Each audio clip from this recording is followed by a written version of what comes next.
आज मिति 2078 साल भदौ महिना 13 गते आइतबारको दिन, समय साँझ 7:30 बजे थाई नेपाली संघ केन्द्रीय बौद्ध विभागबाट आयोजित गरिएको जुम अनलाइन धर्मदेशना एवं ध्यान भावनामा उपस्थित हुनुहुने सज्जनवर्ग, योगी उपासक उपासिकाहरू लगायत फेसबुकबाट उपस्थित हुनुभएका सम्पूर्ण सज्जनवर्ग, उपासक उपासिकाहरूप्रति दिनानुदिनको मैत्री मङ्गलको शुभकामना व्यक्त गर्दै आजको धर्म उपदेशलाई प्रारम्भ गर्नुभन्दा अघि 4 आर्य सत्य धर्मका मालिक भई बक्सिनु भएको वहाँ तथागत अरहङ सम्मा सम्बुद्ध भगवानलाई ढोग वन्दना गरौँ।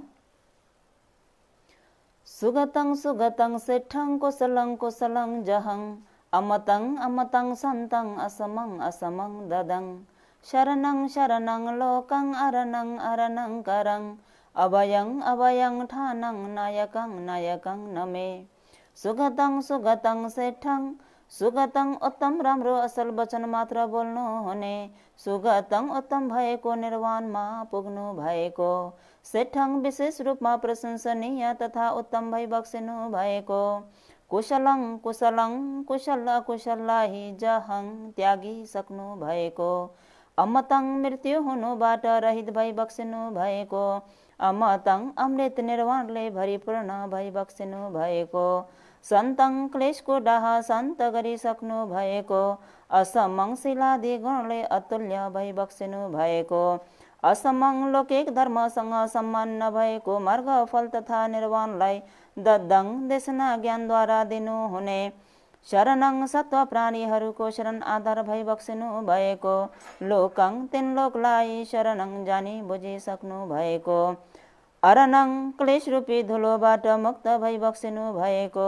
अरणं विनय प्राणीहरूसँग भएको क्लेश रूपी धुलोलाई करङ मुक्त नाश गराइदिनु हुने, अभयं जाति आदि रहित भई बक्सिनु भएको, अभयं भयबाट पनि रहित भई बक्सिनु भएको, ठानङ निर्वाणमा नायकं पुर्याइदिनु हुने, नायकं तीन पुद्गलहरूको नायक भई बक्सिनु भएको भन्थे भगवानलाई अहङ म शिष्यले नमे नमामि ढोग वन्दना गर्दछु भन्थे भगवान। साधु साधु साधु। श्रद्धेय भन्तेज्यू लगायत सम्पूर्ण भिक्षु सङ्घहरूको शील समाधि र प्रज्ञा गुणहरूलाई स्मरण गर्दै वन्दना।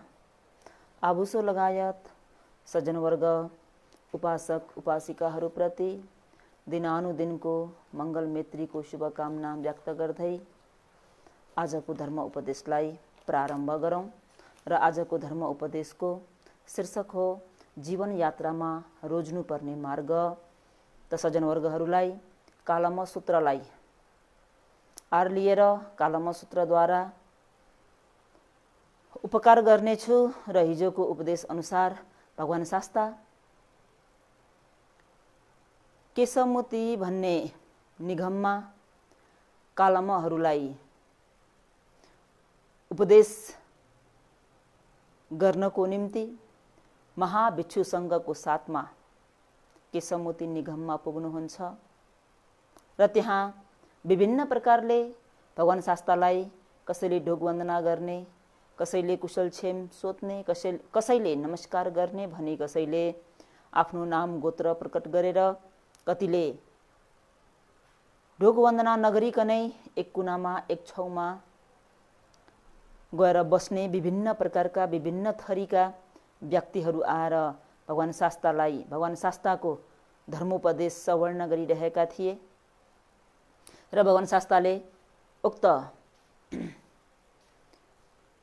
केशमुति निगममा कालमहरूलाई अनुश्रवण भनेर पनि अनुश्रवणलाई पनि नस्वीकार, यानि अरूहरूको लहै लहैमा लागेर नस्वीकार्नु, अरूको वचनमा नटुङ्गिनु भनेर यसरी अनुश्रवणलाई नस्वीकार्नु भनेर उपदेश गर्नुभयो भने 2 नम्बरमा परम्परा देखि चलिआएको हो भनेर पनि नस्वीकार्नु हामीहरूको त परम्परादेखि गरी आएको हो, पिता पुर्खादेखि गरी आएको कार्य हो, हामीहरूको पालामा नगरेर कहाँ हुन्छ र भनेर यसरी परम्पराबाट चलिआएको हो भन्दैमा पनि नस्वीकार्नु रे। त्यो सत्य हो कि असत्य हो कि योग्य हो कि अयोग्य हो कि त्यसलाई धारण गर्न योग्य छ कि अयोग्य छ भन्ने कुरालाई आफ्नै ज्ञान बुद्धि विवेकले छान बिछान गरेर मात्र ती कुराहरूलाई योग्य छ भने स्वीकार्नु, अयोग्य छ भने त्यागिदिनु रे। र यसरी भनिएको छ भन्दैमा पनि नस्वीकार्नु। यस्तो रे उस्तो रे, यस्तो भनेको छ रे उस्तो भनेको छ रे भनेर रेको पछि लागेर पनि नस्वीकार्नु। त्यो कुराहरूलाई सुनेर आफ्नै ज्ञान बुद्धि विवेकले छान बिछान गर्नु र ग्रन्थमा प्रतिपादन गरिएको छ भन्दैमा पनि नस्वीकार्नु। हाम्रो ग्रन्थ त अति नै प्राचीन ग्रन्थ हो, हाम्रो ग्रन्थमा लेखिएको हरेक कुरा सत्य छन्, सत्य हुन्छन् भनेर यसरी नस्वीकार्नु। र पाँचौँमा तर्क सम्मत छ भन्दैमा पनि नस्वीकार्नु रे। फलानु व्यक्ति त अति नै तर्क वितर्क गर्नमा सिपालु छ, उक्त व्यक्तिले जस्तो सुकै वचन आए तापनि सबैलाई वचन बन्द हुने गरी जवाब दिन सक्छ, तर्क वितर्क गर्नमा अति नै सिपालु भएको कारणले उक्त व्यक्तिले भनेको हरेक कुरा सही हुन्छ भनेर नलिनु। ती कुराहरूलाई आफ्नै ज्ञान बुद्धि विवेकले छान बिछान गरेर मात्र स्वीकार्नु रे। 6औं नम्बरमा न्याय सम्मत छ भन्दैमा पनि नस्वीकार्नु। न्याय सम्मत भन्नाले न्याय दिलाउनमा अथवा न्याय गर्नमा अति नै धार्मिक छ, अति नै न्यायी छ, अति नै न्याय प्रेमी छ, अन्याय कहिले पनि गर्दैन, उसले न्यायपूर्वक नै काम गर्छ, उसले गरेका हरेक कार्यहरू न्याय सम्मत नै छ भन्दैमा उक्त व्यक्तिले भनेको सबै कुरालाई नस्वीकार्नु रे। ती कुराहरूलाई सुनेर आफ्नै ज्ञान बुद्धि विवेक लगाएर योग्य अयोग्य, सही बेसही, न्याय अन्याय सबै कुरालाई आफ्नै बुद्धि ज्ञान विवेकले चाहिँ छान बिछान गरेर मात्र स्वीकार्नु। र 7औं नम्बरमा आकार प्रकार राम्रो छ भन्दैमा पनि नस्वीकार्नु रे। आकार प्रकार भनेको धर्म प्रचारकहरूको, धर्मदेशकहरूको रूपाकार अति नै सुन्दर छ, अति नै शोभायमान छ, अति नै दर्शनीय छ, अति नै स्मार्ट हुनुहुन्छ, वचन पनि त्यत्तिकै मिठो छ भन्दैमा नस्वीकार्नु। उहाँहरूले भनेको कुरालाई सुनेर आफ्नै ज्ञान बुद्धि विवेक लगाएर चाहिँ सही हो कि होइन, सत्य हो कि होइन, धारण गर्न पालन गर्न योग्य छ कि छैन, उक्त कुरालाई धारण गर्नाले दीर्घकालीन सुख हुन्छ कि हुँदैन भन्ने कुरालाई आफ्नै बुद्धि विवेक ज्ञान लगाएर छान बिछान गरेर मात्र स्वीकार्नु भनेर भगवान शास्त्रले कालमहरूलाई यहाँ आफ्नै स्वयम्भू ज्ञान भनौँ न, आफ्नो निजी ज्ञान हुने गरी चाहिँ आफ्नो निजी प्रज्ञा अभिवृद्धि हुने गरी उपदेश गरिरहनु भएको छ।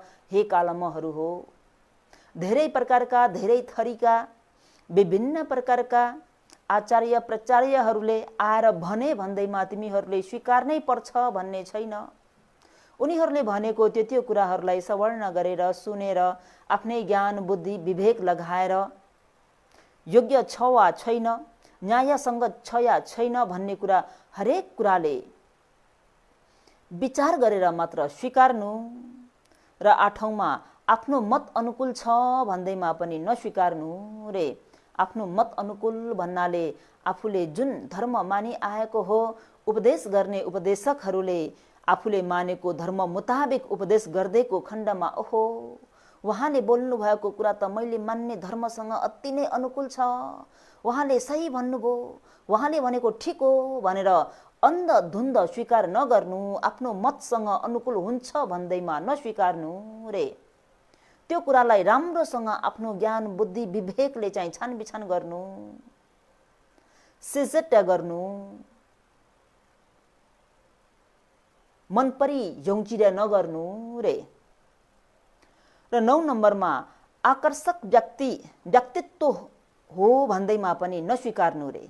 यानी प्रतिष्ठित व्यक्तिले भनेको हो, एमटमा गौँदरेन चझर्या पौकोले भनेको हो भन्दैमा पनि नस्वीकार्नु रे। उक्त व्यक्तिले भनेको कुरालाई पनि आफ्नो ज्ञान बुद्धि विवेकले चाहिँ छान बिछान गरेर मात्रै स्वीकार्नु। उक्त व्यक्ति अति नै प्रतिष्ठित हुनुहुन्छ, उहाँले भनेका हरेक कुरा सही हुन्छ भनेर यसरी लिनु हुँदैन। र 10औं नम्बरमा हाम्रा श्रमण पूज्य छन् भनेर पनि नस्वीकार्नु रे। हाम्रा श्रमण पूज्य छन् भन्नाले यहाँनिर चाहिँ भगवान शास्त्रले के भन्न चाहनुभयो त भन्दा, म भगवानले भनेको हो भन्दैमा पनि तिमीहरूले नस्वीकार, म भगवानले भनेको कुरालाई पनि तिमीहरूले सवर्ण गरेर आफ्नो खण्डसँग जाँचेर हेर, आफ्नो मन र शरीरसँग तुलना गर, र यदि सही हो सत्य हो भनी मात्र यसलाई स्वीकार, अन्यथा स्वीकार नै पर्छ भन्ने छैन। हे कालमहरू हो, आफ्नो बुद्धि विवेकलाई प्रयोग गरेर ती कुराहरूलाई तराजुमा राखेर जोखेर हेर, आफ्नो बुद्धि विवेकले छान बिछान गरेर हेर, युक्ति सङ्गत छ कि छैन, न्याय सङ्गत छ कि छैन, कल्याणकारी हो कि होइन आदि कुराहरूलाई चिन्तन गरेर मनन गरेर मात्र तिमीहरूले स्वीकार्ने गर, अन्यथा तिमीहरूले स्वीकार नै पर्छ भन्ने छैन भनेर भगवान शास्त्रले कालमहरूलाई आफ्नै प्रज्ञा अभिवृद्धि हुने, आफ्नो ज्ञानद्वारा निर्णय लिन सक्ने गरी, संक्षेप्य गर्न सक्ने गरी चाहिँ यहाँ उपदेश गरिदिइरहनु भएको छ। त सज्जनवर्ग योगी उपासक उपासिकाहरूले पनि कालमहरूलाई भगवान शास्त्रले गर्नुभएको यो उपदेशलाई सवर्ण गरेर आफ्नै ज्ञानले संक्षेप्य गर्नुहोस्, आफ्नै ज्ञानले निर्णय गर्नुहोस् के सत्य हो कि असत्य हो, के न्याय हो कि अन्याय हो,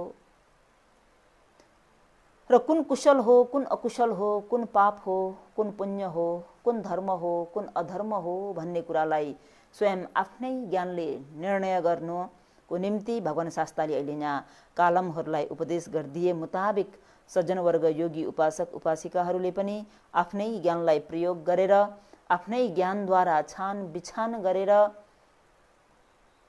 ती कुराहरूलाई सवर्ण गर्नुहोस्, स्वीकार्नुहोस्, र यदि आफ्नो ज्ञानले छान बिछान गर्दा ती कुराहरू युक्तिसङ्गत छैनन्, न्यायसङ्गत छैनन्, धर्म मुताबिक होइन, अन्यायपूर्वक छ भन्ने बित्तिकै सज्जनवर्गहरूले ती कुराहरूलाई त्यागिदिनु। र भगवान शास्त्रले कालमहरूलाई यसरी 10 वटा कुराद्वारा उपदेश गरिसकेपछि भगवान शास्त्रले कालमहरूलाई भन्नुहुन्छ, हे कालमहरू हो, तिमीहरूको मनमा कस्तो लाग्छ, तिमीहरूलाई जस्तो लाग्छ सोही अनुसार मलाई उत्तर दिनु है भनेर भगवान शास्त्रले प्रश्न उत्तर गरेर उपदेश गरिदिनुहुन्छ। तिमीहरूको मनमा लागे जस्तै, तिमीहरूले बुझे जस्तो मलाई जवाब दिनु। हे कालमहरू हो, तिमीहरूको मनमा र यदि लोभ उत्पन्न भयो भने मन शीतल हुन्छ कि पोल्छ। सज्जनवर्ग योगीहरू हो, आफ्नो मनलाई प्रश्न गरी हेर्नुहोस्। जब जब मनमा लोभ उत्पन्न हुन्छ तब तब मन के हुन्छ?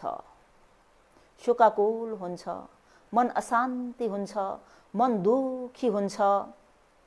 त कालमहरूले भगवान शास्त्रलाई 6 भाग्यले परिपूर्ण हुनुभएको भन्थे भगवान।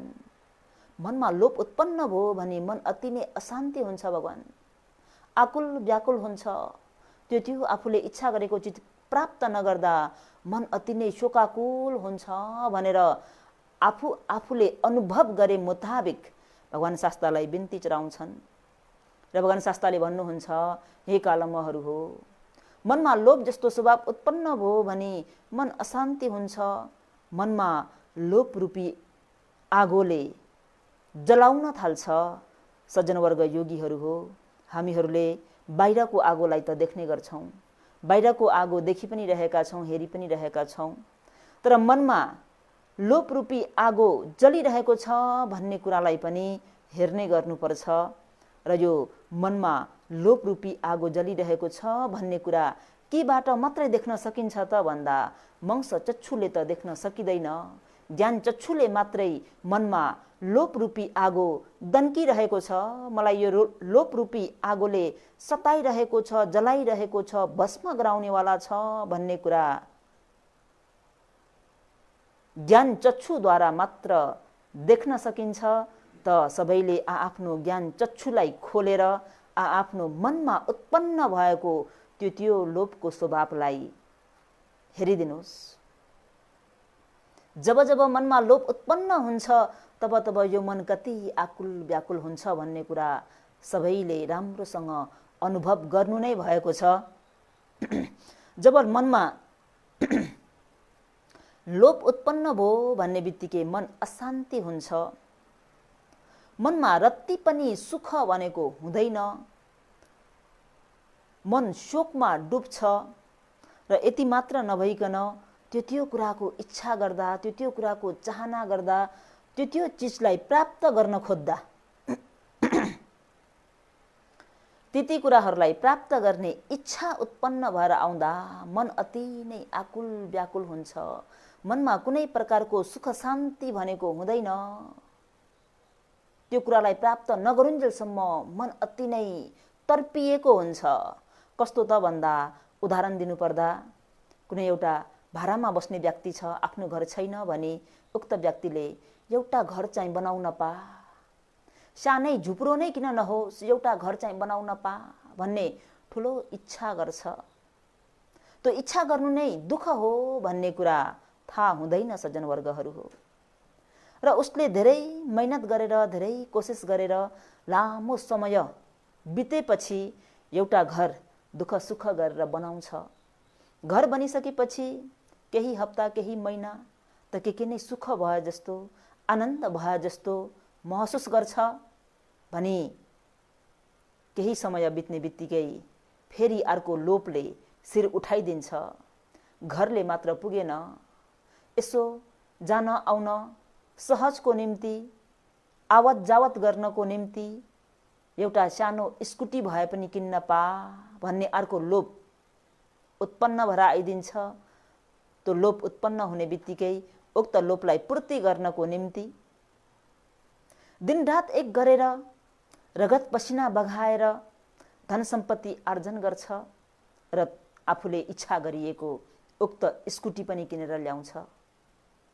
स्कुटी पाउने बित्तिकै त के नै मलाई सुख भयो, मलाई सहज भयो भन्ने महसुस गर्छ भने जुन स्कुटी नहुँदा जुन प्रकारको सुख शान्ति आनन्द थियो, स्कुटी आउने बित्तिकै दुःख पनि त्यति नै बढ्यो। बाहिर राखेर सुत्दा कतै चोर ल्याएर चोर दिने हो कि, बाहिर स्कुटी एकछिन राखेर घरभित्र पस्दाखेरि कतै मैले साँचो लगाएँ कि लगाइन, स्कुटीमै पो साँचो छोडेर आए कि, स्कुटीलाई पनि विभिन्न प्रकारले मर्मत गर्नुपर्ने र स्कुटीको पनि आफ्नै कर तिर्नुपर्ने आदि इत्यादि दुःखहरू पनि त्यति नै थपिँदै आउँछ। र एवं प्रकारले दिनहरू बित्दै जान्छन्। अब त भयो कि, अब त पुग्यो कि, अब त तृप्त भयो कि भन्यो, एकपछि अर्को, एकपछि अर्को, एकपछि अर्को इच्छाहरू बढी नै रहन्छ, चाहनाहरू बढी नै रहन्छ, लोभ अभिवृद्धि भइ नै रहन्छ। यस्तो बनाउन पा भन्यो, उस्तो गराउन पा भन्यो, यस्तो किन्न पा भन्यो, उस्तो किन्न पा भन्यो। त्यो चिजहरू किनेर प्राप्त गरेर अब सुख भयो त भन्दा सुख छैन। त्यो चिज ल्याएको कारणबाट, त्यति चिजबाट दुःखहरू थपिँदै जान्छन् सज्जनवर्गहरू हो। गाडी नहुने व्यक्तिलाई गाडीको कुनै प्रकारको चिन्ता हुँदैन। जुन बेला उसले गाडी किन्छ त्यो बेला उसलाई गाडीको चिन्ता पीर थपिन्छ। कतै एक्सिडेन्ट हुने हो कि, कसैलाई ठोकिदिने पो हो कि, कतै अरूले आएर मेरो गाडीलाई किचाएर पो गइदिने हुन् कि, कतै भत्किने पो हो कि, बिग्रिने पो हो कि आदि गरिएका दुःखहरू पछि सँगसाथमै लाएर आएको हुन्छ। यो लोभ भन्ने स्वभाव यस्तो छ कि कहिले पनि पुग्यो भयो तृप्त भन्ने छैन रे सज्जनवर्गहरू हो। एकपछि अर्को, एकपछि अर्को, एकपछि अर्को यो लोभले शिर थराइ नै रहेको हुन्छ, शिर उठाइ नै रहेको हुन्छ।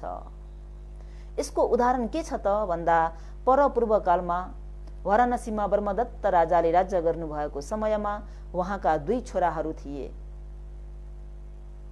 2 छोराहरू हुँदा महाराजले जेठो छोरालाई राजकुमारको पद र कान्छो छोरालाई सेनापतिको पदमा राख्नु भएको थियो। दिन बित्दै जाने क्रममा पिताको देहान्त भयो, मृत्यु भयो। जेठो छोरालाई राज्य विशेष गर्ने यानी राजा बनाउने भन्दा जेठो छोराले के भने त भन्दा, हैन मलाई राजा बन्ने इच्छा छैन, भाइलाई नै राजा बनाउनु, म राजा बन्दिन, मलाई राज्य सञ्चालन गर्ने इच्छा छैन, म अन्यत्र कतै टाढा प्रदेशमा गएर बस्छु, म यो राजमहलमा पनि बस्दिन भनेर आफ्नो भाइलाई चाहिँ राजा बनाउन लाउनुभयो। भाइले हैन दाइ, हजुर नै राजा बन्नुपर्छ, हजुरले नै राज्य लिनुहोस्, हजुर नै राजा बन्नुहोस् भन्दा पनि उहाँले हैन भाइ, मलाई राजा बन्ने कुनै इच्छा छैन, रहर छैन, तिमी नै राजा बन भनेर आफ्नो भाइलाई राजा बनाएर राजमहलमै बस्नुस् न त, टाढा किन जानुहुन्छ भन्दा पनि होइन मलाई राजमहलमा बस्ने इच्छै छैन, म अन्य कतै प्रयन्त्रमा गएर बस्छु भनेर चाहिँ राजपाट जम्मै छोडेर आफ्नो भाइलाई राज्य दिएर चाहिँ दाजु अन्तै जानुहुन्छ। यसरी अरूको घरमा बसेर काम गरेर आफ्नो जीविकोपार्जन गर्ने क्रममा समय बित्दै जाँदा केही समयपछि घरको मालिकनीले उहाँ चाहिँ एक राजकुमार हुनुहुन्छ भन्ने कुरा थाहा पाउनुहुन्छ। राजकुमार भनेर थाहा पाउने बित्तिकै उहाँहरूले कुनै काम पनि अराउनुहुन्न। राजकुमार भनेर थाहा नपाउँदा जे जति कामहरू अराए, राजकुमार भनेर थाहा पाउने बित्तिकै कुनै प्रकारको कामहरू नअराइकन उहाँलाई एकदमै सुख सुविधाहरू दिएर सेवा गरेर राखे। र दिनहरू बित्दै जाँदाखेरि घरका साउजीहरूले आएर भने, हैन महाराज, हजुर त महाराजको दाइ हुनुहुँदो रहेछ, हजुरले हाम्रो कर चाहिँ मुक्त गराइदिनु पर्यो भाइलाई भनेर। यसरी बिन्ती गर्दाखेरि ती महाराजका दाइले पनि विचार गर्नुहुन्छ, म उनीहरूकै आश्रय लिएर बसेको छु, उनीहरूकै घरमा बसेको छु, त उनीहरूको कर मुक्त गराउनु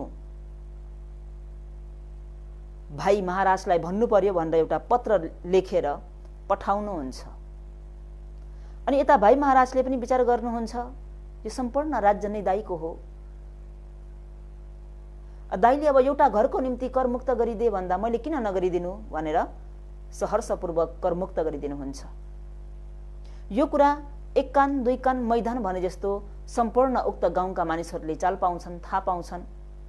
थाहा पाएपछि सबैले महाराजको दाइलाई आएर अनुरोध गर्छन् कि हामी सम्पूर्ण गाउँको नै कर मुक्त गरिदिनु पर्यो। महाराजको दाइले पनि सोही मुताबिक भाइ महाराजलाई पत्रचार गर्नुहुन्छ र कर मुक्त गर्नको निम्ति भन्नुहुन्छ।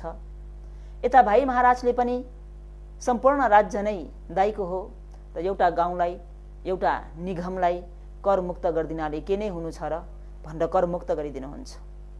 जब यता महाराजले कर मुक्त गरिदिनु, उता महाराजका दाइलाई सम्पूर्ण गाउँलेहरूले सेवा सत्कार गर्छन् र धेरै प्रकारको चीज वस्तुहरू उपहार स्वरूप आएर दिँदाखेरि लाभ सत्कारमा मग्न भएर अघिसम्म दबिएको जुन त्यो लोभ हो, उक्त लोभ उठेर आयो, मनमा उत्पन्न भएर आयो र दाइले के गर्नुभयो त भन्दा, अब मलाई यतिले मात्रै पुग्दैन, अब मैले राज्य नै लिन्छु भनेर आफ्नो भाइलाई के गर्नुभयो त भन्दा, कि युद्ध गर या त राज्य फिर्ता गर भनेर पत्र पठाउनुहुन्छ। सज्जनवर्गहरू हो, यो लोभ भन्ने कतिसम्म डरलाग्दो छ भन्ने कुरा। अघिसम्म दाइ हजुरले नै राज्य गर्नुहोस्, हजुरकै राज्य हो भन्दा, हैन हैन मलाई राज्य चाहिएको छैन, मलाई राजमहलमा बस्नु पनि छैन, तिमी नै राज्य गर भनेर सम्पूर्ण राज्य छाडेर जाने दाइले अहिले जब मनमा लोभ उत्पन्न भएर आयो, त मनमा लोभ सवारी हुने बित्तिकै या त युद्ध गर या राज्य वापिस गर भनेर पत्र पठाउँदा भाइले विचार गर्नुहुन्छ। सज्जनवर्गहरू हो, मैले यदि युद्ध गर्ने हो भने सम्पूर्ण देशवासीहरूले के भन्छन्, हेर त राज्यको निम्ति दाजुभाइमा हानाहान भइरहेको छ, कुटाकुट भइरहेको छ, पिटापिट भइरहेको छ, युद्ध चलिरहेको छ, कसको बेइज्जत हुन्छ? आफ्नै त बेइज्जत हुने हो, अरूको त होइन नि। मैले यस्तो कार्य गर्न योग्य छैन। समाजमा पनि त छन् नि प्राणीहरू विभिन्न प्रकारका। आफ्नो पिता पुर्खाले कमाएको त्यो धन सम्पत्तिको कारणले गर्दा दाजुभाइमा पनि हानाहान काटाकाट, मुख बाराबार गरेर बस्छन्। मातापिताले रगत पसिना एक गरेर कमाएको त्यो सम्पत्तिको कारणमा अंश बट्टा गर्दाखेरि कुरा मिलेन भने केस लगाउँछन्।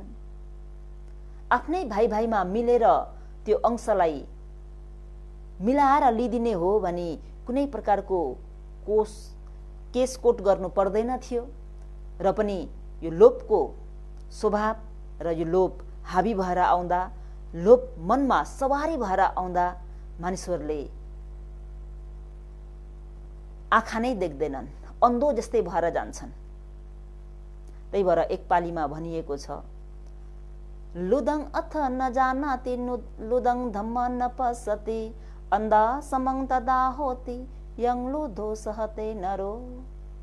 जब जब नर नारीहरूको मनमा यो लोभ सवारी भएर आउँछ तब तब मानिसहरू के हुन्छन् त भन्दा लुदङ अथ नजानाति, अर्थ के हो, अनर्थ के हो, न्याय के हो, अन्याय के हो, पाप के हो, पुण्य के हो, कुशल के हो, अकुशल के हो, धर्म के हो, अधर्म के हो भन्ने कुरा छुट्याउने ज्ञान हुँदैन रे। लुदङ अथ नजानाति लुदङ धम्म न पश्यति। जब लोभ सवारी भयो भने प्राणीहरूले धर्मलाई बुझ्न सक्दैनन् रे।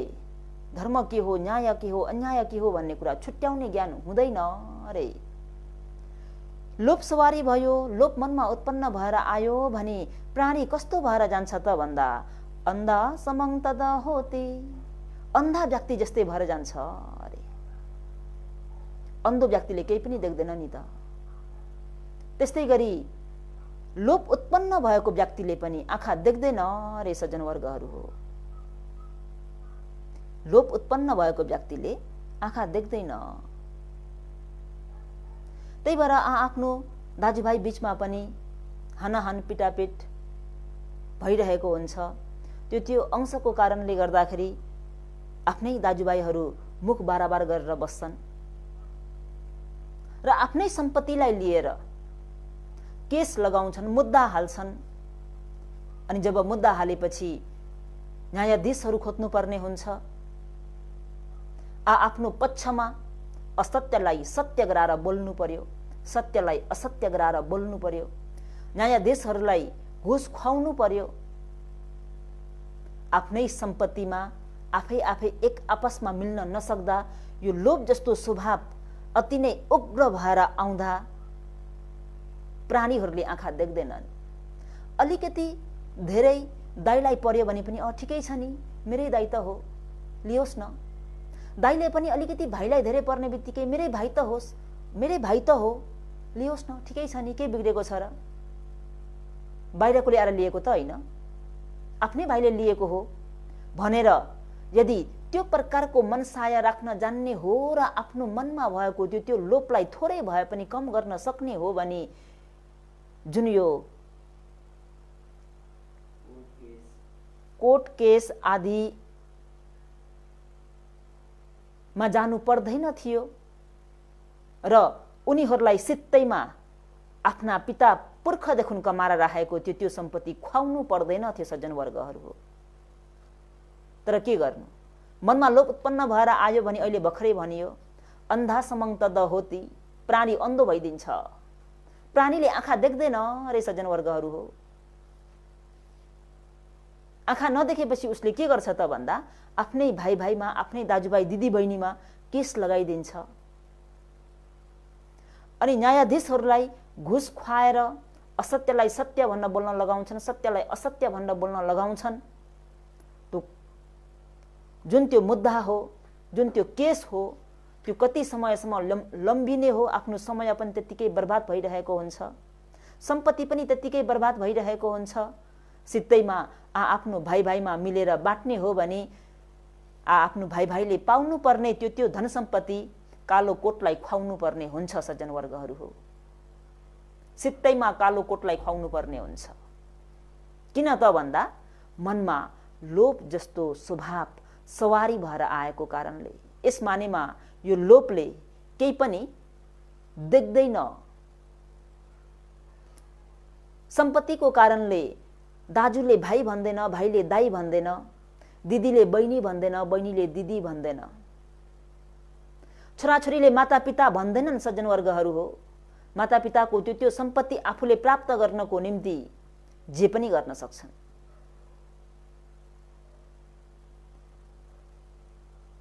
यस मानेमा अहिले भगवान शास्त्रले कालमहरूलाई उपदेश गर्दै हुनुहुन्छ, हे कालमहरू हो, तिमीहरूको मनमा लोभ जस्तो स्वभाव उत्पन्न भएर आयो भने तिमीहरूको मन कस्तो हुन्छ?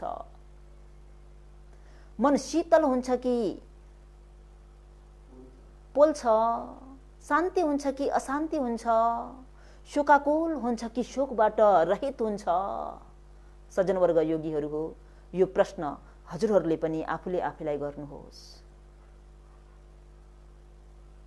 जबसम्म हामीहरूले मार्ग ज्ञान फल ज्ञानलाई प्राप्त गर्दैनौँ तबसम्म लोभ त ठुलो या सानो, धेरै वा थोरै हरेक प्राणीको मनमा उत्पन्न हुन्छ नै हुन्छ।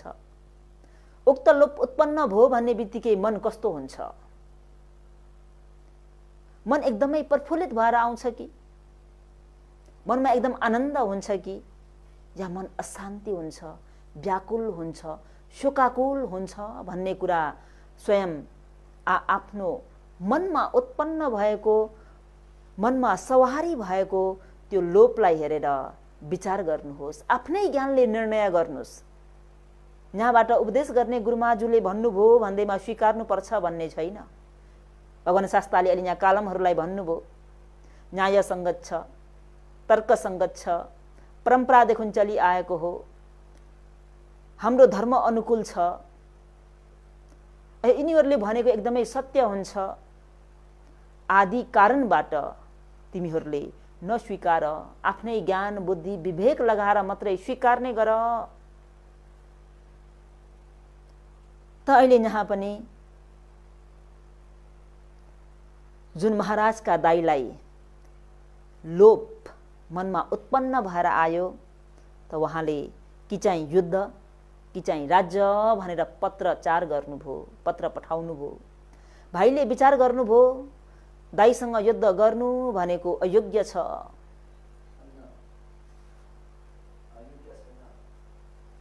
योग्य छैन, अयोग्य छ, दाइसँग युद्ध गर्न स्वाङ्दैन, युद्ध गर्न हुँदैन। त्यसै पनि यो राज्य दाइकै हो। राष्ट्रवासीहरूले के भन्छन्? दाजुभाइमा राज्यको निम्ति युद्ध भयो रे भन्दा अन्य शून्य व्यक्तिहरूले के भन्छन्? म युद्ध गर्दिन, दाइकै राज्य हो, दाइलाई नै दिन्छु भनेर सहर्षपूर्वक आफ्नो दाइलाई राज्य फिर्ता गर्नुहुन्छ र दाइ राजा बन्नुहुन्छ। दाइ राजा बनिसकेपछि उहाँको लोभ त्यतिमा मात्रै रोकिँदैन। सज्जन वर्गहरू हो, लोभ अझै अभिवृद्धि हुँदै आउँछ। तीव्र रूपमा लोभ अभिवृद्धि हुँदै आउँदा उहाँले के विचार गर्नुहुन्छ त भन्दा आफू राजा भइसकेर पनि उहाँको मनमा सन्तुष्टि भनेको प्राप्त भएन। सन्तुष्टि प्राप्त नहुँदा उहाँले के विचार गर्नुभयो त भन्दा जम्मै राज्यहरूलाई युद्ध गरेर आफ्नो बसमा लिन पा, जम्मै राज्य चाहिँ आफ्नो बनाउनु पा भन्ने त्यो इच्छा, त्यो चाहना, लोभ मनमा उत्पन्न भएर आयो। यो प्रकारको लोभ उत्पन्न भएर आउँदाखेरि उहाँले अब त्यो राज्यलाई कसरी आफ्नो हातमा पार्ने, कसरी आफ्नो अधीनमा लिने भनेर यो प्रकारको मनसाय उत्पन्न गराइरहनु भएको थियो। लोभ पनि कहाँसम्म त भन्दा हुइसम्म लोभ भन्छ। हुइसम्म लोभ भनेको हुनुपर्ने भन्दा पनि अति नै तीव्र रूपमा आवश्यकता भन्दा पनि बढी भएको लोभ। लोभ तीव्र गतिमा अभिवृद्धि भएर आएको कुरा शक्र देवेन्द्रले चाल पाउनुहुन्छ र भएन यी महाराजलाई चाहिँ केही न केही सम्वेक ज्ञान दिनु पर्यो भनेर एक महाराजको अति नै विश्वासिलो पात्रको रूप धारण गरेर आउनुहुन्छ र अनि भन्नुहुन्छ, महाराज मैले चारवटा यस्तो राज्य देखेको छु कि त्यो राज्यलाई हामीले सजिलोसँग युद्ध गरेर आफ्नो बसमा लिन सक्छौं, आफ्नो बसमा पार्न सक्छौं। त्यो राज्यलाई हामीहरूले सहज रूपमा युद्ध गरेर आफ्नो अधीनमा लिन सक्छौं भनेर ती भेषधारी इन्द्रले आएर महाराजलाई यो कुरा सुनाइदिन्छन् र आफू देवलोकतर्फ लाग्नुहुन्छ। यता महाराजलाई त्यसै त लोभले, आफ्नो मनमा उत्पन्न भएको लोभले दुःख दिइरहेको थियो, त्यसमा पनि भएन भनेर चारवटा राज्य चाहिँ आफ्नो सेनाद्वारा सहज रूपमा युद्ध गरेर आफ्नो अधीनमा लिन सकिन्छ भन्दा राजाले अब कहाँ हो, के हो, कस्तो छ, कुन ठाउँको राज्य हो भन्ने कुरा केही पनि सोध्न पाउनु भएन। सोध्न नपाउँदा एक्कासी युद्ध गर्न जाने कुरा पनि भएन र त्यो राज्य कसरी आफ्नो अधीनमा लिने भनेर त्यो लोभको बसमा पर्दा राजा बिरामी हुनुहुन्छ।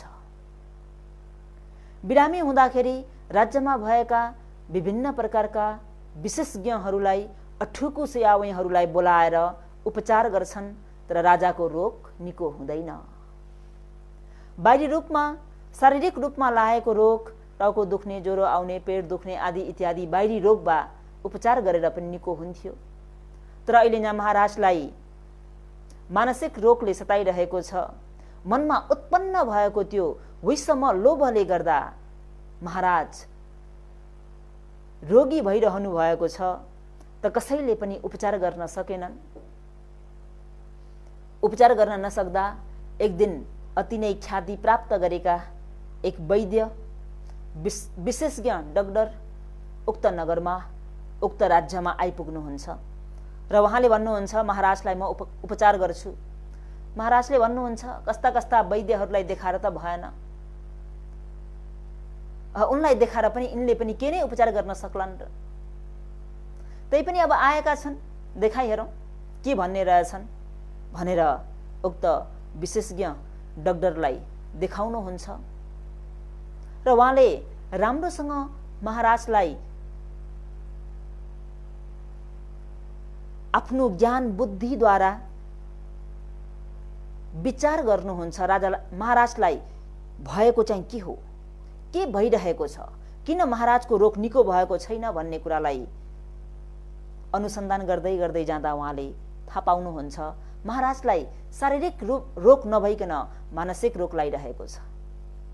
त सोध्नुहुन्छ, महाराज तपाईको मनमा के कुरा चलिरहेको छ भनेर यसरी सोद्धाखेरि महाराजले पनि नढाँटिकन भनिदिनुहुन्छ कि मलाई सम्पूर्ण राज्य चाहिँ युद्ध गरेर आफ्नो अधीनमा, आफ्नो बसमा लिने इच्छा छ भनेर यसरी भन्दा उक्त व्यक्ति, उक्त विशेषज्ञ पनि अति नै सिपालु तीक्ष्ण बुद्धिको भएको कारणले गर्दा उहाँले के भन्नुहुन्छ त भन्दा, महाराज म एउटा हजुरलाई उदाहरण दिन्छु रे। जस्तो कि हजुर अहिले एउटै मात्रै राज्यको महाराज भइबक्सिन्छ, उदाहरणको निम्ति हजुर चाहिँ चारवटा देशको महाराज भइबक्सिनु भो। उदाहरणको निम्ति चारवटा देशको महाराज भइबक्सिनु भो भनी हजुरले के चारैवटा देशको राजकीय वस्त्रलाई एकसाथमा लगाउन सक्नुहुन्छ र महाराज? सज्जनवर्ग योगीहरूले पनि आफ्नो घरमा विभिन्न प्रकारका वस्त्रहरू, विभिन्न प्रकारका अलङ्कारहरू किनेर राख्नु भएको छ। विभिन्न डिजाइनका लुगाहरू, जति नै डिजाइन भएका फुलबुट्टा भरेका वस्त्रहरू किनेर राखे तापनि लगाउँदाखेरि कतिवटा मात्रै लाउन सकिन्छ त भन्दा केवल एक जोर वा एक सेट मात्रै तपाईँ हामीहरूले लगाउन सक्छौं एकपल्टमा। एकपल्टमा दुई जोर लुगा एकसाथमा लाउन सकिँदैन। अहिले यहाँ विशेषज्ञले महाराजलाई भन्दै हुनुहुन्छ कि महाराज हजुर चारवटा देशको महाराज भइबक्सिन्छ उदाहरणको निम्ति, र चारैवटा देशको वस्त्र, राजकीय पोषक हजुरले एकसाथमा लाउन सक्नुहुन्छ। त्यो त सक्दिन।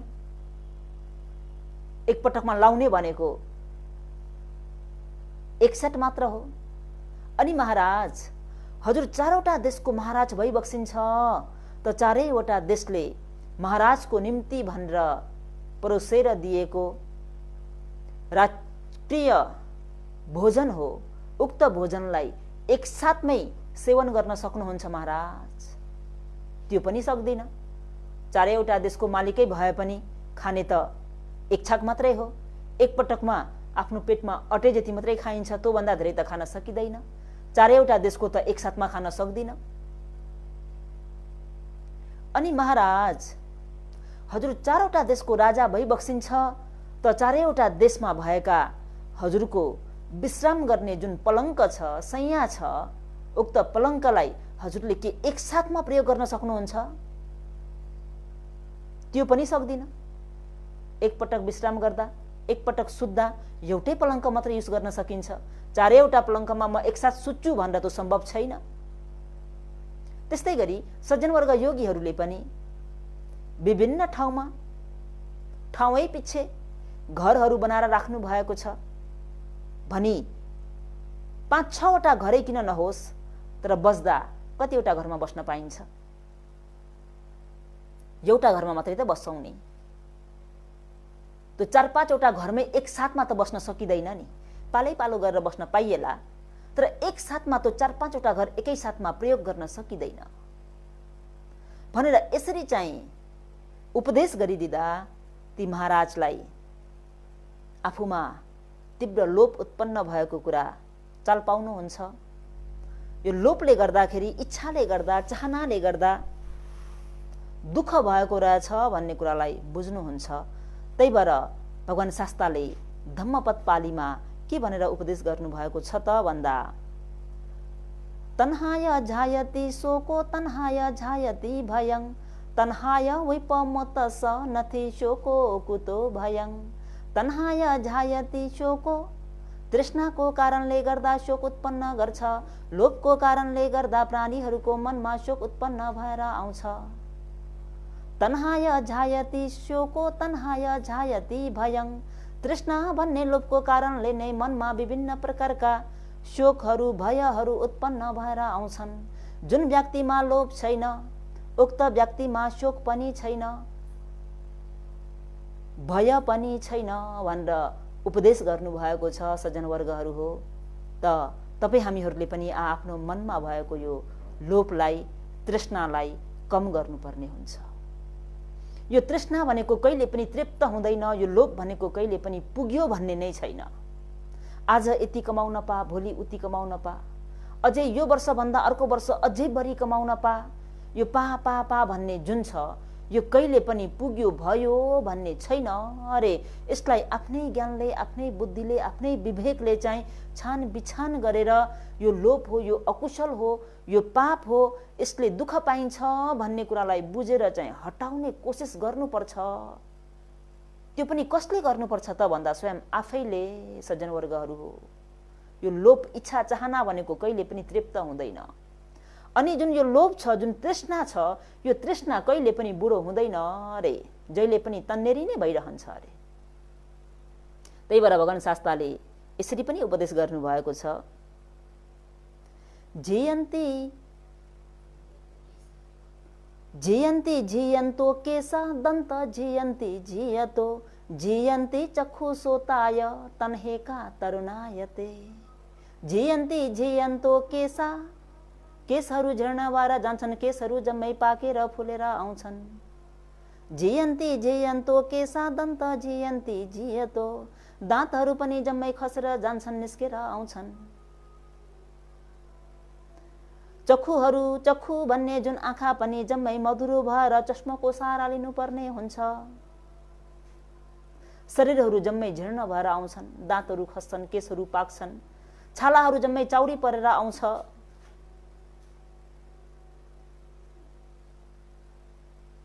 कानले सुन्न छोड्छ, मिसिनको सहारा लिनुपर्ने हुन्छ। र पनि रे जुन यो मनको इच्छा हो, तृष्णा हो, लोभ हो, यो चाहिँ के हुन्छ त भन्दा जहिले पनि तन्देरी नै भइरहन्छ रे। यो कहिले पनि बुरो हुँदैन रे सज्जन वर्गहरू हो। त मनमा यो लोभ अभिवृद्धि भएर आयो भने सुख हुन्छ कि दुःख हुन्छ हे कालमहरू हो, तिमीहरूलाई कस्तो लाग्छ भन त भनेर भगवान शास्ताले सोध्नु हुँदा कालमहरूले भो भगवान शास्ता 6 भाग्यले परिपूर्ण हुनुभएको भन्थे भगवान। मनमा लोभ सवारी भयो भने, मनमा लोभ उत्पन्न भयो भने मन शोकाकुल हुन्छ, मन अशान्ति हुन्छ, मनमा दुःख हुन्छ भगवान। त हे कालमहरू हो, जुन कुरालाई सुन्दा, जुन कुरालाई सवर्ण गर्दा तिमीहरूको मनमा लोभ उत्पन्न भएर आउँछ, त्यो कुरालाई तिमीहरूले त्यागिदेऊ, त्यो कुरालाई तिमीहरूले हटाइदेऊ। लिनुपर्छ भन्ने छैन। त्यो कुरालाई लिनाले मनमा शोकाकुल भइन्छ भने ती कुराहरूलाई हटाऊ। र भगवान शास्ताले पुनः फेरि कालमहरूलाई प्रश्न गर्नुहुन्छ, हे कालमहरू हो, तिमीहरूलाई कस्तो लाग्छ कि मनमा क्रोध उत्पन्न भयो, द्वेष उत्पन्न भयो भने तिमीहरूको मन शीतल शान्त हुन्छ कि पोल्छ नि? 6 भाग्यले परिपूर्ण हुनुभएको भन्थे भगवान। जब जब मनमा क्रोध उत्पन्न हुन्छ तब तब मन पोल्छ नि भगवान, मन पोल्छ नि। त हे कालमहरू हो, यो क्रोध भन्ने स्वभाव यस्तो छ कि जब जब यो क्रोध उत्पन्न हुन्छ त प्राणीहरूलाई दुःख दिन्छ, प्राणीहरूलाई जलाउँछ, भित्रै नै जलाइदिरहेको हुन्छ र पनि प्राणीहरूले यो कुरालाई देख्न बुझ्न सक्दैनन्। त हे कालमहरू हो, मनमा क्रोध सवारी भयो, मनमा क्रोध उत्पन्न भयो भन्ने बित्तिकै तिमीहरूले त्यो क्रोधलाई जान्नुपर्छ, बुझ्नुपर्छ कि अब यसले मेरो अहित गर्नेवाला छ, मेरो हित गर्दैन, यसले मलाई अनर्थ गर्छ भन्ने कुरालाई बुझेर त्यो उत्पन्न भएको क्रोधलाई हटाउनु पर्छ। जब मनमा क्रोध सवारी भएर आउँछ त क्रोध उत्पन्न भयो भने पनि प्राणी अन्धो जस्तै नै भइदिन्छ। क्रोध उत्पन्न हुँदा पनि प्राणीले आँखा देख्दैन अरे। रिस उत्पन्न भयो भन्ने बित्तिकै यो मंसचक्षुले कहाँ भाला छ, कहाँ लट्ठी छ, कहाँ मुङ्रो छ भन्ने कुरा देख्छ र लिएर हान्छ, फोर्छ पनि। तर ज्ञान चक्षु नहुँदाखेरि आवेशमा आएर रिसमा सवारी भएर जुन कार्य गर्छ अनि पछि गएर पछुताउनु पर्ने हुन्छ। त्यही भएर ज्ञानी सज्जन वर्गहरूले पछुताउने, पछि गएर पछुतो हुने काम गर्नु हुँदैन रे। नाउँडा भनेको नाउमाया रे भन्छ नि। पछुतो भनेको कहिले पनि अगाडि हुँदैन, पछाडि नै हुने गर्छ। त ज्ञानी सज्जन विद्वान जनहरूले पछुताउने काम, पछुतो हुने काम गर्न हुँदैन। यसमानेमा भगवान शास्त्रले भन्नुहुन्छ, नतङ्क मङ्कतं साधु यङ्कत्वा अनुतपति यस असो मुखो रोदं विपाकं पटी सेवती। जुन कामको फल भोग गर्दा आँसु बगाई पछुतो गर्नु पर्छ, त्यस्तो काम सज्जनले नगर्नु नै बेस हो। त्यस्तो काम सज्जनले गर्न हुँदैन। पछुतो हुने काम सज्जन वर्गहरूले गर्नु हुँदैन। ज्ञानी विद्वान जनहरूले पछुताउने काम गर्न हुँदैन अरे। नाउँडा मिल्ने काम गर्न हुँदैन। नाउँडा सोडा नाउमाया रे। पछुतो भनेको पछि मात्रै हुने गर्छ। यसमानेमा यो पछुतो हुने कामलाई गर्न हुँदैन। र एक पालीमा भगवान शास्त्रले यसरी पनि भन्नुभएको छ क्रोधलाई लिएर, कोदं अथ न जानाति कोदं धम्मं न पश्यति अन्धा समं तदं होति यंको दोषहते नरो। जुन व्यक्तिहरूको मनमा क्रोध सवारी भएर आउँछ त्यो व्यक्ति कस्तो हुन्छ त भन्दा, कोदं अथ न जानाति, त्यो क्रोध सवारी भएको व्यक्तिले अर्थ र अनर्थलाई छुट्याउन सक्दैन। कोदं धम्म न पश्यति, क्रोधी व्यक्तिले धर्म के हो, अधर्म के हो, न्याय के हो, अन्याय के हो छुट्याउन सक्दैन अरे। अन्धा समं तदं होति, क्रोधी व्यक्ति अन्धो जस्तै हुन्छ। क्रोधी व्यक्ति अन्धो जस्तै हुन्छ अरे। कस्तो त भन्दा सज्जन वर्गहरू हो, दिनमा उल्लुले देख्दैन, रातमा कागले देख्दैन अरे। तर अन्धो व्यक्तिले 24 घण्टा देख्दैन अरे। उल्लुले दिनमा नदेखे तापनि रातमा देख्ने गर्छ। त्यस्तै गरिकन कागले पनि रातमा नदेखे तापनि दिनमा देख्ने गर्छ। तर क्रोधी व्यक्ति क्रोधी व्यक्तिले 24 घण्टा देख्दैन।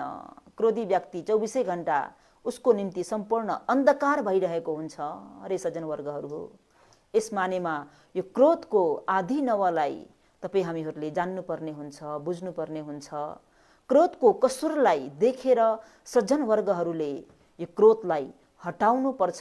विद्वानजनहरूले क्रोधलाई पन्छाउनु पर्ने हुन्छ। सज्जनवर्गहरू हो, यो क्रोधले अनर्थ हुने कार्य मात्रै गर्न पुग्छ, अर्थयुक्त भएको काम केही पनि गर्न सक्दैन। जम्मै अनर्थ भएको कार्य मात्रै गरिरहेको हुन्छ। अनर्थकारी काम मात्रै गर्न पुग्छ। जब जब मनमा क्रोध सवारी हुन्छ त प्राणीहरूले केही कुरा पनि छुट्याउन सक्दैनन्। क्रोधको बसमा आएर, द्वेषको बसमा आएर गर्न नहुने ती कार्यहरू गर्न पुग्छन् र अनि क्रोध शान्त भएपछि शिरमा हात राखेर चाहिँ पछुताउनु पर्ने हुन्छ, पछुतो गर्नुपर्ने हुन्छ। यो क्रोधको विषयमा साँच्चीकै घटेका घटनाहरू धेरै छन्। क्रोधको कारणले कसरी हानि हुन्छ भन्ने कुरा ब्रह्मादेशमा नरसिंह सेनापति महाराजले राज्य गर्नुभएको समयमा उहाँको अग्रमहिषिनीहरू 5 जना हुनुहुन्थ्यो। यो रियल घटना। 5 जना महारानीहरू हुँदाखेरि महाराज एक दिन जलक्रीडा गर्नको निम्ति, पानी खेल्नको निम्ति, पानीमा रमाइलो गर्नको निम्ति 5 जना महारानीहरूलाई लिएर जानुहुन्छ। जलक्रीडा गर्ने क्रममा कान्छी महारानी एकछिनपछि निस्केर नुहाइधुवाइ गरिओरी आफूलाई सुगन्धहरूले लेपन गरेर, सुगन्ध फुलमालाहरूले सजाएर, राम्रो वस्त्र लगाएर किनारको माथितिर बसिरहन्छन् र यता महाराज चाहिँ 4 जना महारानीहरूसँग जलक्रीडा गरिरहनु भएको हुन्छ। कान्छी महारानी चाहिँ अलिक परै माथि नै बसेर हेरिराख्दा महाराज र कान्छी चारवटी महारानीले सल्लाह गर्छन् कि कान्छीलाई गएर झिस्काउने, कान्छीसँग गएर ठट्टा गर्ने भनेर 4 जना महारानी र महाराज 5 जनाले चाहिँ के गर्न पुग्छन् त भन्दा कान्छी महारानीलाई ठट्टा गर्नको निम्ति, झिस्काउनको निम्ति, रमाइलो गर्नको निम्ति भनेर पानीले गएर छेपिदिन्छन्। यसरी पानीले छेप्दा के हुन्छ त भन्दा उसले अलिकति यसले अलिकति गर्दै 4-5 जनाले छेप्दाखेरि त्यो कान्छी महारानीले भर्खर नुहाइधुवाइ गरेर नयाँ वस्त्र लगाएर आएको, वस्त्र पनि जम्मै भिज्यो, आफूले लेपन गरेर आएको ती सुगन्धहरू पनि जम्मै पखालियो। त्यति मात्रै होइन, आफूले सुगन्ध फुलमालाहरूले सजाएर आएको ती फुलमालाहरू पनि जम्मै खसे, झरे, बिग्रे। त महारानीलाई एकदमै रिस उठ्यो। महारानीको मनमा क्रोध सवारी भएर आयो। पख जानेको छु मैले तिमीहरूलाई, मौका मात्रै पाउन मैले पनि तिमीहरूलाई जानेको छु भनेर मनमा इख राख्नुभयो। अनि केही दिनपछि आफ्नो राज्यमा फर्केर आउनुभयो। राज्यमा फर्केर आइसकेपछि एक दिन कान्छी महारानीले मौका छोपेर महाराजले सेवन गर्ने भोजनमा विष हालिदिनु भयो। सज्जनवर्गहरू हो, यसै खट्टा गरिदिनु भयो, विष हालिदिनु भयो। यसरी विष हालिदिएर भान्सेलाई महाराज कहाँ भोजन पुर्याउन पठाइयो।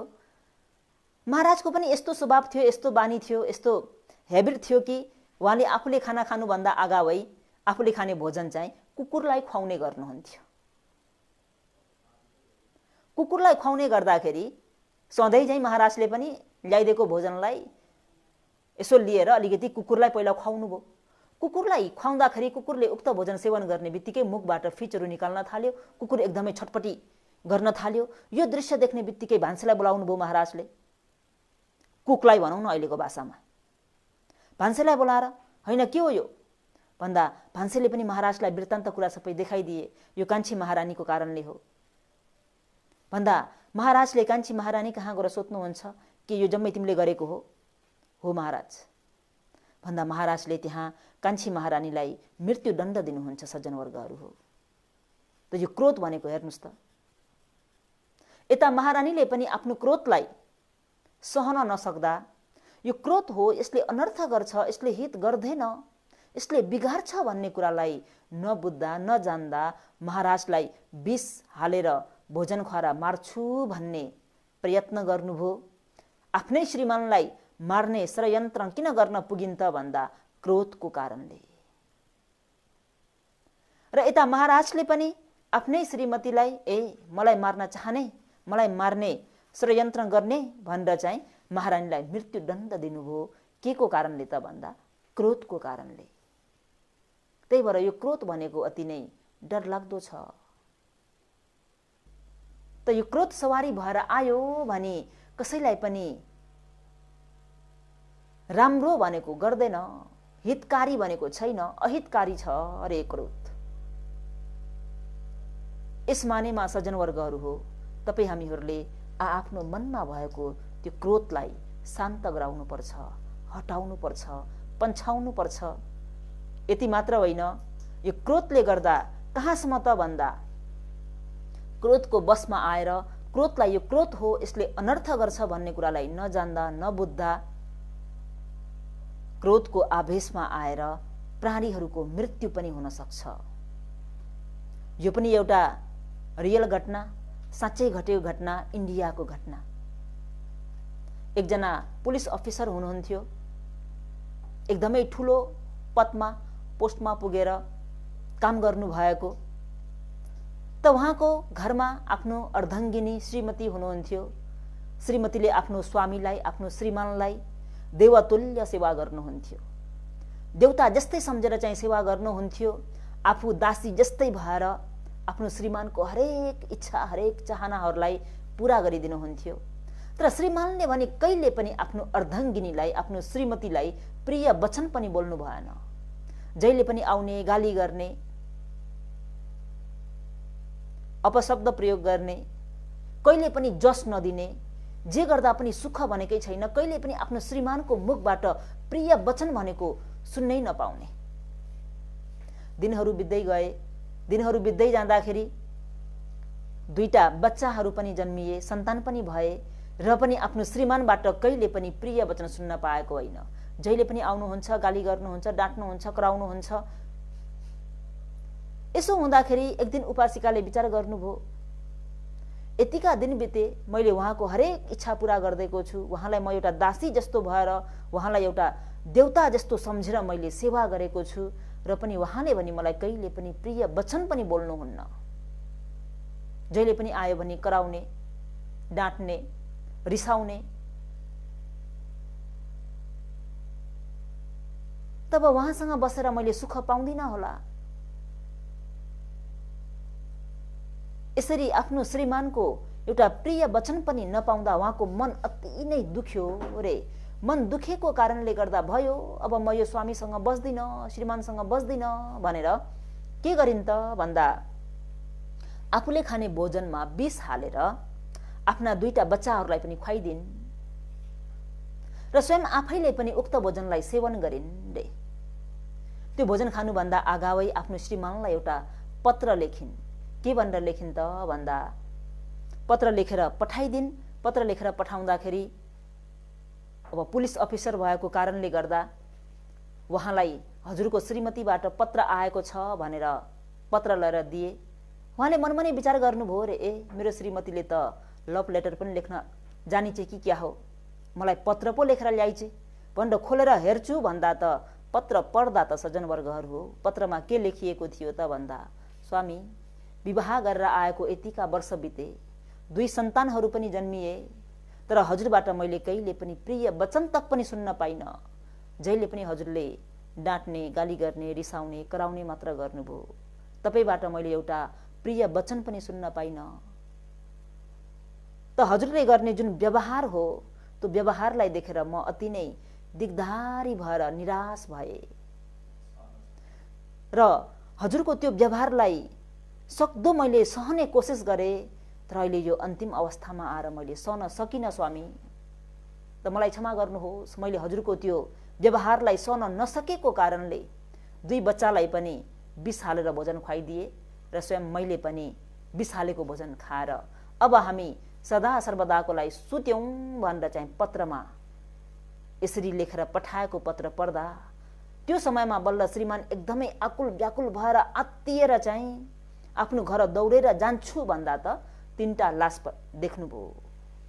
यो देख्ने बित्तिकै ओहो मैले हेर त आफ्नो श्रीमतीलाई कहिले पनि प्रिय वचन पनि बोलिन, विवाह गरेर आएको यतिका वर्ष बित्दा पनि मैले उप्रति कुनै प्रकारको स्नेह देखाइन भनेर मनमा अति नै पश्चाताप भयो।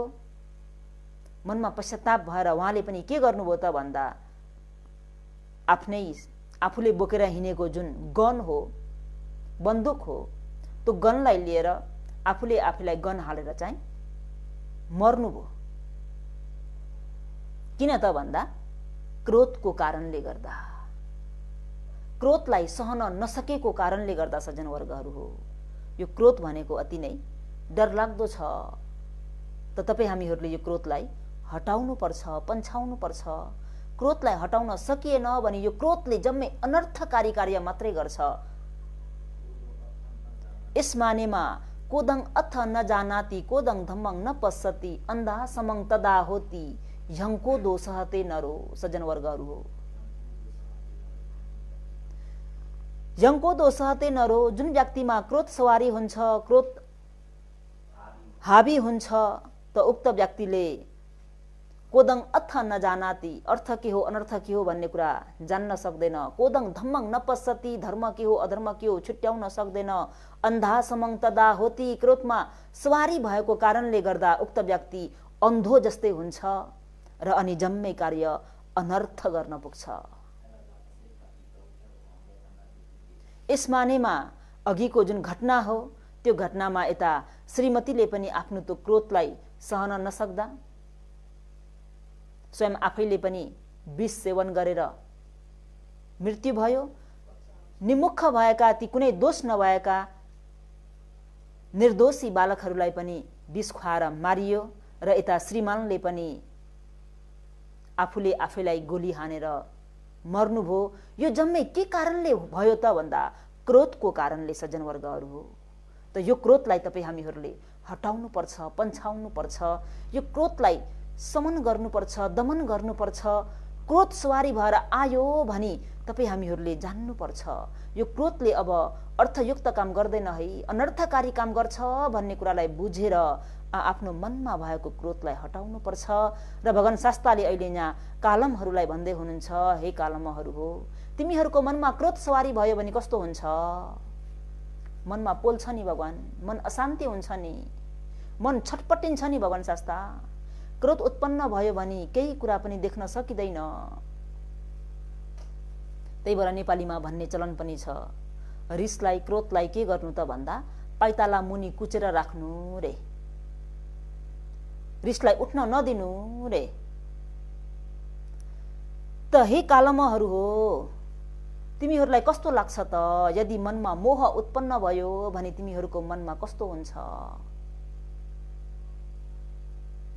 भगवान शास्त्रले कालमहरूलाई प्रश्न गर्नुहुँदा कालमहरूले भन्छन्, भगवान शास्त्र मोह सवारी भयो, मनमा मोह उत्पन्न भयो भने सत्य के हो असत्य के हो भन्ने कुरा छुट्याउने ज्ञानै हुँदैन। मोहले जम्मै कुरालाई ढाकिदिन्छ। मोहले ढाकेको कारणले कहाँसम्म हुन्छ त भन्दा मोहले ढाक्दाखेरि प्राणीहरूले दुःखलाई नै सुख सम्झिन पुग्छन्, दुःखलाई नै सुख सम्झिन पुग्छन्, अनित्यलाई नै नित्य सम्झिन पुग्छन्, असारलाई नै सार सम्झिन पुग्छन्, अशुभलाई नै शुभ सम्झिन पुग्छन्। किन त भन्दा मोहले ढाक्दिएको कारणले, मोहले छेक्दिएको कारणले। त्यही भएर योभन्दा अगाडिको उपदेशमा पनि भने मोह भनेको कस्तो त भन्दा तातो घाममा हिँड्दाखेरि सनग्लास लाएर हिँडे जस्तै, कालो चस्मा लाएर हिँडे जस्तै हो। तातो घाममा हिँड्दाखेरि कालो चस्मा लगाएको कारणले केही हदसम्म त्यो घामको जुन ताप हो त्यसलाई कम गर्न सक्छ। त्यस्तै गरी प्राणीहरूको मनमा पनि जब जब मोह उत्पन्न हुन्छ त प्राणीहरूले दुःखलाई नै सुख सम्झिन पुग्छन्, अशुभलाई नै शुभ सम्झिन पुग्छन्। आफूले धारण गरिएको यो शरीर कति अशुभ छ, कति दुर्गन्धले भरिएको छ र पनि मोहले ढाक्दाखेरि ओहो कति राम्रो मोती जस्तो दाँत है भन्न पुगिन्छ, कति टम्म मिलेको दाँत। सज्जनवर्गहरू हो, त्यो मोती जस्तो हिरा जस्तो दाँतको एक छाउबाट कोट्टाएर सुङ्नुस् न कस्तो गन्ध आउँछ। दुर्गन्धले भरिएको छ। कति राम्रो आँखा भनिन्छ, आँखाबाट चिब्रा आउँछ। कति राम्रो नाक भनिन्छ, नाकबाट फोहोर बग्छ। त्यो नाकबाट आएको फोहोरलाई कसले चाहिँ आहा कति राम्रो भन्दा कसले राख्ने गर्छ र? सबैले ती दुर्गन्धहरूलाई, ती फोहोरहरूलाई फाल्ने गर्छन्। यस्तो अशुभले भरिएको शरीरलाई के देख्न पुग्छ त भन्दा शुभ देख्न पुग्छ। के कारणले त भन्दा मोहले ढाकेको कारणले। मोहले ढाक्देको कारणले गर्दा अशुभलाई नै शुभ देख्न पुग्छ। सज्जनवर्गहरू हो, हे कालमहरू हो, त तिमीहरूले आफ्नो मनमा उत्पन्न भएको यो राग द्वेष मोहलाई हटाऊ। यो राग द्वेष मोह उत्पन्न हुनाले तिमीहरूलाई कुनै पनि कल्याणकारी हुँदैन। यो राग द्वेष मोहले तिमीहरूको अनर्थ गर्छ। त तिमीहरूले यो राग द्वेष मोहलाई हटाऊ। यो राग द्वेष मोह भनेको के हो त भन्दा रे राग द्वेष मोह भनेको सज्जनवर्गहरू हो, जति पनि अकुशल धर्महरू छन् ती जम्मै अकुशल धर्मको मूल जरा भनेको नै राग द्वेष मोह हो। अकुशलको मूल जरा भएको राग द्वेष मोह चाहिँ यदि मनमा छ भने, जरा छ भने शाखा हाँगा वृक्ष त उम्रिने नै भयो। राग द्वेष मोह रूपी जरालाई जबसम्म उखाल्न सकिँदैन, निर्मूल पार्न सकिँदैन, हटाउन सकिँदैन, तबसम्म हजुरहरूले त्यो रुखलाई जति नै काट्नुहोस्, जति नै सफा गर्नुहोस्, एकछिन त सफा भए जस्तो हुन्छ। तुरुन्तै त्यो रुखबाट नयाँ पातहरू, नयाँ शाखाहरू, नयाँ हाँगाहरू हालि नै हाल्छ। त्यो रुखलाई तहस नहस गर्नु छ, हटाउनु छ भने जरैबाट उखाल्नु पर्ने हुन्छ। जबसम्म जराबाट उखाल्न सकिँदैन तबसम्म त्यो रुख नाश हुँदैन। त्यस्तै जस्तो तपाईँ हाम्रो मनमा पनि रागद्वेष मोह भन्ने जुन अकुशल धर्मको मूल जरा छ, तबसम्म जुन दुश्चरित्र धर्म भनिने शाखा हाँगाहरू त आउने नै भए। दुश्चरित्र भन्ने शाखा हाँगा बिगाहरू त उम्रिने नै भए। सज्जनवर्गहरू हो, त यो दुश्चरित्र धर्महरू नआउनको निम्ति, हटाउनको निम्ति तपाईँ हामीहरूले के गर्नुपर्छ त भन्दा जरा भएको राग द्वेष मोहलाई हटाउनु पर्ने हुन्छ। राग द्वेष मोह भनेको नै अकुशलको जरा हो भने कुशलको जरा फेरि के हो त भन्दा अलोभ, अदोष, अमोह। सज्जनवर्गहरू हो, कुशलको जरा अलोभ, अदोष, अमोह। त मनमा अलोभ चित्त उत्पन्न भयो भने चिन्तन गरी हेर्नुहोस्, मनन गरी हेर्नुहोस्। कुनै दिन तपाईँ हामीहरूले प्रसन्न मनले दान गर्न पाइयो भने मनमा कति आनन्द आउँछ, मन कति प्रफुल्लित हुन्छ, मन कति गदगद हुन्छ। मनमा अद्वेष चित्त उत्पन्न भयो, द्वेषको ठाउँमा मैत्री चाहिँ उत्पन्न भइदियो भने मन कति शीतल हुन्छ, मन कति शान्ति हुन्छ। मनमा अमोह चित्त उत्पन्न भएर मोहलाई हटाउन सकियो, प्रज्ञा अभिवृद्धि भयो भन्ने बित्तिकै जम्मै अन्धकारहरू नष्ट भएर उज्यालो प्रकाश भएर आउने जस्तै तपाईँ हामीहरूले पनि आफ्नो हृदयमा, आफ्नो मनमा कुशलका जराहरूलाई गार्नुपर्छ, अकुशलको जराहरूलाई हटाउनुपर्छ। भन्न जति सजिलो छ गर्न त्यति सजिलो छैन। सज्जनवर्गहरू हो, भन्न सजिलो भए जति गर्न सजिलो छैन। भनिन्छ नि रागद्वेष मोहलाई हटाउनु कति सजिलो छ, कति सरल रूपमा भनिदिन्छौँ, तर यो रागद्वेष मोहलाई हटाउन कति गाह्रो छ। यो रागद्वेष मोह भनेको अकुशल हो, यो पाप हो, यसले अनर्थ गर्छ। यो रागद्वेष मोहले हामीलाई चार अपाय दुर्गति पतन गराउँछ भनेको थाहा हुँदा हुँदै पनि हामीहरूले यो रागद्वेष मोहलाई हटाउन सक्दैनौँ, पन्छाउन सक्दैनौँ। किन त भन्दा जन्म जन्मान्तरबाट जीवनबाट चाहिँ हामीहरूले यो रागद्वेष मोहलाई मित्र बनाएर आएका छौँ नि त। भवा असस्यबाट रागा ढोदा मोहलाई चाहिँ मित्र बनाएका छौँ। एकदमै घनिष्ठ मित्र पनि एकदमै छोड्नै नसक्ने मित्र। यस मानेमा अहिले बुद्ध शासन पाएर मनुष्य जीवन पाउँदा रागद्वेष मोह भनेको अकुशल हो, अकुशलको जरा हो भनेर थाहा पाउँदा पनि तपाईँ हामीहरूलाई यो रागद्वेष मोह हटाउन कति गाह्रो छ भन्ने कुरा स्वयं आफैले अनुभव गर्नुभएको होला। यदि लोकमा अद्वितीय समासम्बद्धको उत्पन्न नभइदिएको भए, अद्वितीय समासम्बद्धले उत्पन्न भएर प्राणीप्रति करुणा र मैत्रीलाई राखेर उपदेश नगर्देको भए सज्जनवर्गहरू हो। यो राग द्वेष मोह भनेको अकुशलको जरा हो भन्ने कुरा सुन्न तक पनि पाइँदैनथ्यो र हटाउने पन्छाउने भन्ने कुरा त कता हो कता। त अहिले बुद्ध शासनमा तपाईँ हामीहरूले यो राग द्वेष मोह भनेको अकुशलको मूल जरा हो, यसलाई तपाईँ हामीहरूले उखाल्नुपर्छ भन्ने कुरालाई सवर्ण गरिसकेपछि तपाईँ हामीहरूले यो राग द्वेष मोहलाई हटाउनुपर्छ। अलोभ अदोष अमोहलाई आफ्नो हृदयमा राख्नुपर्ने हुन्छ। राग द्वेष मोह हटाउन के गर्ने त? राग द्वेष मोह हटाउनको निम्ति एउटा मात्रै काम सज्जनवर्गहरू हो, त्यो हो सती भन्ने होस बनाउनुहोस्। के बनाउनुहोस्? सती भन्ने होस। सती भन्ने होस एउटा मात्रै गराउन सक्नुभयो भने बुझ्नुहोस् कि यो राग द्वेष मोहले अब ठाउँ लिन पाउँदैन। यो राग द्वेष मोह आफसे आप हट्दै जानु पर्ने हुन्छ। नहटी सुख छैन। अब होस बनाउन सकिएन, रिस उत्पन्न हुँदा आवेशमा आइयो, आफ्नो घरमा भएका सामान वस्तुहरू फोरियो तोरियो भने कसको नाश हुन्छ? आफ्नै त नाश हुन्छ नि, अरूको नाश हुने त होइन नि। जब रिस शान्त हुन्छ अनि शिरमाथि हात राखेर पछुताउने सिवाय अरू केही पनि त गर्न सकिँदैन। त्यही भएर यो राग द्वेष मोहलाई हटाउनको निम्ति एकमात्र उपाय तो हो सती सज्जनवर्गहरू हो। सती भन्ने एउटा होसलाई राख्न सक्नुभयो भने राग द्वेष मोहलाई हटाउन सकिन्छ। त यो राग द्वेष मोहलाई हटाउनको निम्ति बर्मामा त अति नै मिठो एउटा अलङ्कार पनि छ। त्यो अलङ्कारमा के भनिएको छ त भन्दा, लोबागो नौमी आलो भाने समी नौमी समी नौसबामी ढोदागो नौमी आडो धाने समी नौमी समी नौसबामी मोहागो नौमी आमोहाने समी नौमी समी नौसबामी। त सज्जनवर्गहरूलाई आज नौसट्टा गर्दै